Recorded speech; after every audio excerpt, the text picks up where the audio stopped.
Welcome to the Tech Egg. Don't get scrambled. Enjoy the video. In this video, I will explain how to change the clock in your Toyota Highlander.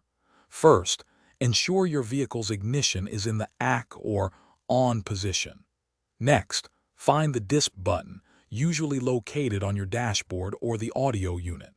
You'll need to press and hold this disp button for a few seconds until the clock display begins to flash. This action signals that the clock is now ready for adjustment. Once the hour display starts flashing, you're ready to set the time. Look for the H button, which controls the hour. Press this H button repeatedly to advance the hour until the correct hour is displayed. Don't worry about the minutes just yet. We'll get to those in the next step. Just focus on getting the hour accurate for now.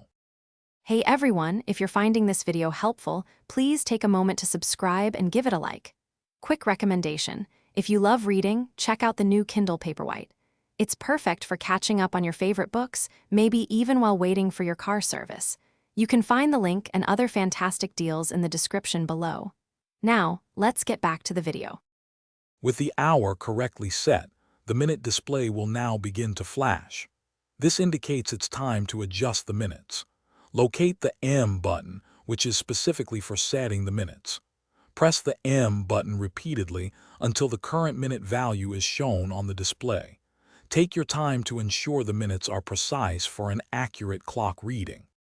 After you have successfully set both the hours and the minutes, the final step is to save your changes.